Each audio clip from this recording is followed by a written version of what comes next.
ఆడు జీవితం the goat life. ఈ మూవీపై సౌదీ అరేబియా ప్రజలు ఎందుకు కోపంగా ఉన్నారు? ఈ సినిమా అనవసరంగా సౌదీ అరేబియా ప్రజల పరువు తీసింది అంటున్నారు వాళ్ళు. మీరు IMDbలో సినిమా విభాగంలోకి వెళ్ళి దేశం వారీగా ఫిల్టర్ చేస్తే సౌదీ అరేబియాలోని 90% మంది వీక్షకులు ఈ సినిమాకి 10కి 1 రేటింగ్ ఇచ్చినట్లు మీరు చూడొచ్చు. ఇది మాత్రమే కాదు, న్యూజిలాండ్ ప్రకారం మిడిల్ ఈస్ట్ సమస్యలపై దృష్టి సాధించిన మార్జిన్ ఈ రోజుల్లో సౌదీ సోషల్ మీడియాలో ఈ సినిమాకి వ్యతిరేకంగా goat life does not represent us, Saudi is a red line వంటి హ్యాష్ ట్యాగ్లు ట్రెండ్ అవుతున్నాయి. విషయం దీనికే పరిమితం కాలేదు. చిత్రంలో కీలక పాత్ర పోషించిన నటుడు తాలిబ్ నే టార్గెట్ చేస్తున్నారు. మరో నటుడు ఆకిఫ్ నజీబ్ ఈ సినిమాలో తన పాత్రకు క్షమాపణ చెప్పారు. ఈ గొడవలకు కారణం ఏంటి? దీనికి కారణం ఆడు జీవితం. ది గోట్ లైఫ్ లో ఒక మనిషి పని కోసం సౌదీకి చేరుకుని బానిసగా మారిన భారతీయుడి కథ గురించి సౌదీని తప్పుగా చూపిస్తున్నారని అక్కడ ప్రజలు అంటున్నారు. అయితే ఈ సినిమా కథ నిజ జీవిత ఆధారంగా చిత్రించబడింది. షోలో చూపించిన వ్యక్తి యొక్క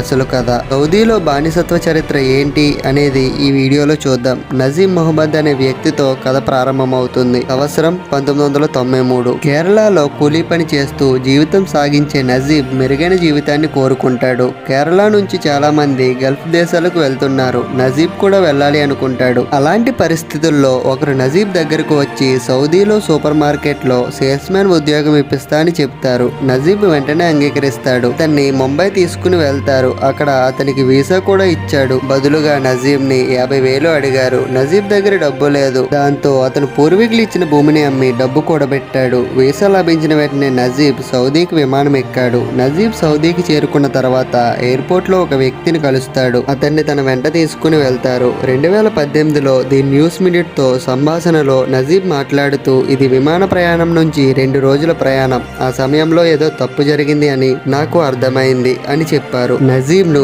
మారుమూల ఎడారి ప్రాంతానికి తీసుకువెళ్లారు. మేకలు మేపడం అతని పని. నజీబ్ తో పాటు 2 వ్యక్తులు కూడా ఉన్నారు. అతని బాస్ సోదరుడు. నజీబ్ ను బందిపోటు కార్మికుడిగా మార్చాలని కోరారు. రోజు 700 మేకలు మేపడం అతని దినచర్య. నజీబ్ 2 సంవత్సరాల పాటు ఆ పనే చేశాడు. ప్రతిఫలంగా 1 పైసా కూడా తీసుకోలేదు. నజీబ్ పరిస్థితి దారుణంగా మారింది. యజమాని స్వయంగా ఒక గుడారంలో నివసించేవాడు. నజీబ్ బయట పడుకోవాల్సి వచ్చింది. ఆఖరికి తినడానికి ఒక పొడి బ్రెడ్ ఇచ్చేవారు. రోజు రొట్టెని మేకపాలుతో నానబెట్టుకుని తినాలి. మేకలు ఎప్పుడూ స్నానం చేయనందున వాటి పాలు కూడా వాసనొచ్చేవి. ఆఖరికి తన బాస్ స్నానం చేయడానికి కూడా అంగీకరించేవాడు కాదు. అతనికి ధరించడానికి ఒక పొడవాటి వస్త్రం మాత్రమే ఇచ్చారు. దానితోటి నజీబ్ 2 సంవత్సరాల పాటు గడిపాడు. ఆ సమయంలో నజీబ్ ను తన జుట్టు కత్తిరించుకోవడానికి, షేవ్ చేసుకోవడానికి కూడా అనుమతించలేదు. నజీబ్ ను ఎడారి మధ్యలో ఉంచారు. అక్కడి నుంచి మరెక్కడికి వెళ్ళలేడు అతడు. నజీబ్ మేకలు మేపడానికి వెళ్ళినా కూడా యజమాని అతన్ని చూస్తూనే ఉండేవాడు. అంతేకాదు నజీబ్ ని రోజు కొట్టడం, తిట్టడం కూడా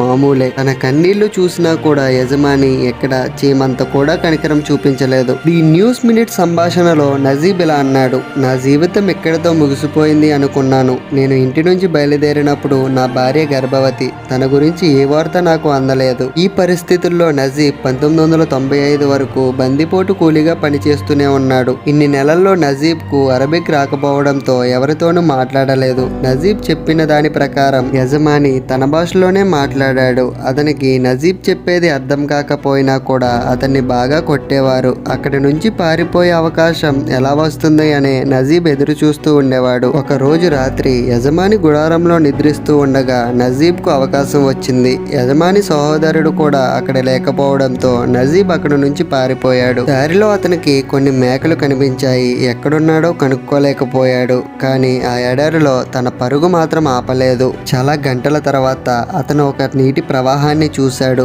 అక్కడ అతనికి ఒక వ్యక్తి పరిచయం అయ్యాడు. అతని సంభాషణ ద్వారా అతను కూడా మలయాళీ అని, అతనిలాగే ఇరుక్కుపోయాడని నజీబ్ తెలుసుకున్నాడు. నజీబ్ తన పరుగును ముందుకు కొనసాగించాడు. 1.5 రోజులు నడిచిన తర్వాత అతనికి రోడ్డు కనిపించింది. అతను చెయ్యి ఊపి లిఫ్ట్ కోసం ఎదురు చూశాడు. అదృష్టవశాత్తు ఒక వ్యక్తి తన కార్ ఆపి నజీబ్ ను తనతో పాటు రియాద్ కు తీసుకువెళ్లాడు. రియాద్ లో నజీబ్ ఒక మలయాళీ రెస్టారెంట్ ని కనుగొన్నాడు. అక్కడ నజీబ్ కు ఆహారం, బట్టలు దొరికాయి. నజీబ్ కి పరిచయస్తులు రియాద్ లో కూడా ఉన్నారు. నజీబ్ వారి వద్దకు వెళ్లి సహాయం అడిగాడు. సమస్య ఏంటంటే నజీబ్ వద్ద పాస్పోర్ట్, వీసా లేవు. ప్రతిదీ ముందే రద్దు చేయబడింది. అన్ని వాళ్ళు ముందే తీసేసుకున్నారు. దీనితో నజీబ్ పోలీసులకు లొంగిపోయాడు. 10 రోజులు జైలు జీవితం గడిపాడు. నజీబ్ జైల్లో గడిపిన రోజులు స్వాతంత్రం అనే రోజుల కంటే చాలా గొప్పవి. జైల్లో అతనికి అతనికి తిండి, బట్టలు, పడుకోవడానికి మంచం అన్నీ ఉండేవి. కొద్ది రోజులు జైల్లో గడిపిన తర్వాత చివరికి అతని పరిస్థితి అర్థం చేసుకున్న పోలీసులు నజీబ్ను భారత్కు పంపించారు.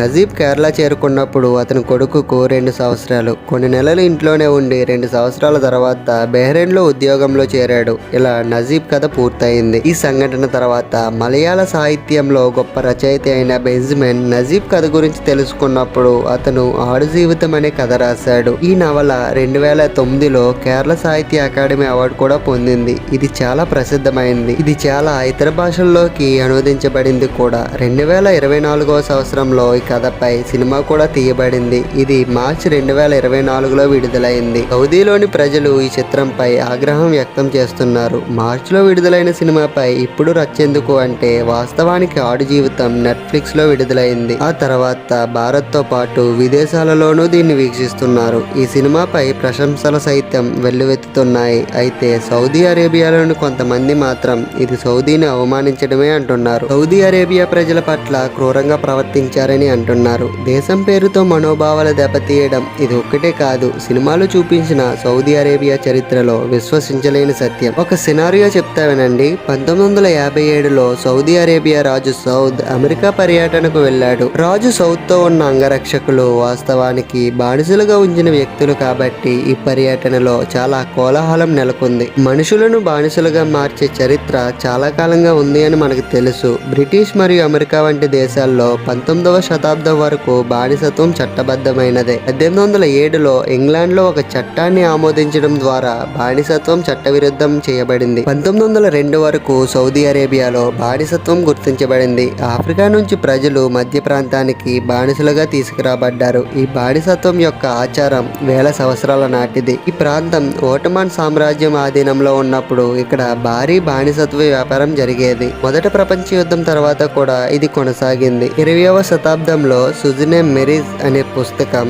సెల్వరీ the evolution of a global problem ప్రకారం పద్యపాంచ పాలకులు బానిస పాలకులకు బహుమతిగా ఇచ్చేవారు. నవంబర్ 1948లో దుబాయ్ పాలకులు సౌదీ రాజ్ సౌద్ కు కొంతమంది బానిసలను, స్త్రీలను బహుమతిగా ఇచ్చారు. దీనికి ప్రతిగా సౌద్ వారి తరపున 10,000 రియాల్స్ బహుమతిగా ఇచ్చారు. ఇది మాత్రమే కాదు, ఎలైట్ అరబ్ కుటుంబాలకు వారి సొంత బానిసలు కూడా ఉన్నారు. వారితోనే పెరుగుతూ సేవకులుగా పనిచేస్తారు. వరల్డ్ వార్ తర్వాత కూడా సౌదీలో ఈ బానిసల అరాచకం కొనసాగింది. బ్రిటిష్ మరియు అమెరికా వాళ్ళ ఒత్తిడి వలన బానిసలను దిగుమతి చేసుకోవడం మానేస్తామని చాలా సార్లు హామీ ఇచ్చారు. అయితే ఈ పరిస్థితి యథావిధిగా కొనసాగింది. వరల్డ్ వార్ తర్వాత ఐక్యరాజ్య సమితి ఏర్పడింది. ఆ సమయంలో కూడా అరేబియాలో 50,000కు మంది పైగా బానిసలు జీవిస్తున్నారు అని ఒక నివేదికలో వెల్లడైంది. 1955లో ఫ్రెంచ్ ప్రభుత్వ నివేదిక ప్రకారం ఆ సమయంలో మహిళలను 20,000 రియాల్స్ ధరకు విక్రయించబడ్డారు. వీళ్లలో చాలా మంది మహిళలను పెళ్లి సాగుతో తీసుకుని వచ్చి బానిసత్వంలోకి నెట్టారు. మనుషులను బానిసలుగా చేసి బలవంతంగా పనిచేయించుకుంటారు. బానిసత్వాన్ని ఆపాలి అని సౌదీ ప్రభుత్వంపై ఒత్తిడి వచ్చింది. సౌదీతో అమెరికాకి వ్యక్తిగత సంబంధం ఉన్నందున ఐక్యరాజ్య సమితి ఒత్తిడి కూడా సౌదీకి ప్రభావం చూపించలేదు. చివరిగా 1961లో జాన్ ఎఫ్ కెనడీ అమెరికా అధ్యక్షుడు అయ్యాక సౌదీ అరేబియాలో బానిసత్వాన్ని ఆపాలి అని ఒత్తిడి తెచ్చాడు. ఈ సమస్య అమెరికన్ మరియు అంతర్జాతీయ రాజకీయాల్లో చాలా ప్రాముఖ్యతను సంపాదించుకుంది. సౌదీ రాజు 1922లో ఒక డిగ్రీని జారీ చేయవలసి వచ్చింది. దీని కింద బానిసలను కొనుగోలు చేయడం లేదా విక్రయించడం పూర్తిగా చట్టవిరుద్ధం. ఇక్కడి నుంచి బానిసత్వం అధికారికంగా నిషేధించబడింది. కానీ కఫా వ్యవస్థ అని పిలువబడే ఒక వ్యవస్థ ప్రారంభమైంది. ఈ వ్యవస్థ ఎలా పనిచేస్తుంది? 2018లో హ్యూమన్ రైట్స్ వాచ్ నివేదిక ప్రకారం కఫా విధానంలో మిడిల్ ఈస్ట్ కు చెందిన వ్యక్తి విదేశీ ఉద్యోగిని స్పాన్సర్ చేసి సౌదీకి తీసుకుని వచ్చి పని చేయించుకోవచ్చు. కఫా వ్యవస్థలో యజమానిని కపిల్ అని పిలుస్తారు. వీళ్ళకి స్పాన్సర్షిప్ కోసం అనుమతిస్తారు. అది ఎవరైనా కావచ్చు, కంపెనీ యజమాని కూడా కావచ్చు. అనుమతి ద్వారా విదేశాల నుంచి వ్యక్తులను తీసుకుని వచ్చి వారికి ఉపాధి కల్పించవచ్చు. ఈ వ్యవస్థ మధ్య ప్రాంతాల్లో అన్ని దేశాల్లో వర్తిస్తుంది. 1970 తర్వాత వేల మంది మధ్య ప్రాంత దేశాలకు పని కోసం వెళ్లారు. ఇందులో భారతదేశానికి చెందిన వాళ్ళు కూడా ఉన్నారు. ఈ వ్యవస్థ ద్వారా ప్రజలు పని పొందారు. కానీ పెద్ద సమస్య ఏంటంటే ఈ వ్యవస్థను సద్వినియోగం చేసుకునే ప్రయత్నంలో ప్రజలు దోపిడీకి గురవుతున్నారు. ఉద్యోగం ఇచ్చే వ్యక్తి పాస్పోర్ట్, వీసా లేదా ఇతర వస్తువులు అయిన వలస కార్మికుడు అన్ని పత్రాలను తన వద్ద ఉంచుకోవడం తరచుగా కనిపిస్తుంది. ఒక విధంగా చెప్పాలి అంటే పనిచేసే కార్మికుని అన్ని నిర్ణయాలు అతని పని సమయంలోనే తీసుకుంటున్నాడు. డబ్బు ఇచ్చే వ్యక్తితో అటాచ్ అవుతాడు. దీన్ని అడ్డుగా చేసుకుని ప్రజలు కట్టుదిట్టమైన పని చేసేలా చేస్తాడు. చాలాసార్లు ప్రజలు తిరిగి తమ దేశాలకు రాలేకపోతున్నారు కూడా.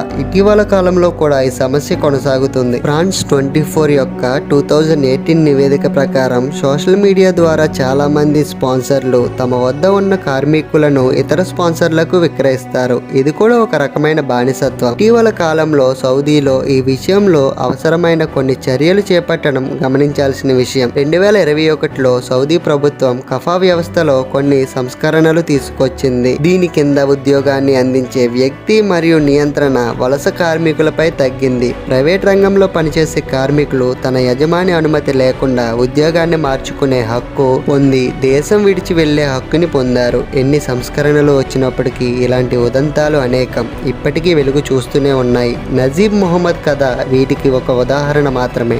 ఈ వీడియోని లైక్ చేయండి, షేర్ చేయండి. ఇలాంటి మరిన్ని వీడియోస్ కోసం ఈ ఛానల్ సబ్స్క్రైబ్ చేసుకుని బెల్ ఐకాన్ని చెక్ చేసుకోండి. నెక్స్ట్ వీడియోలో మళ్ళీ కలుద్దాం. Thanks for watching.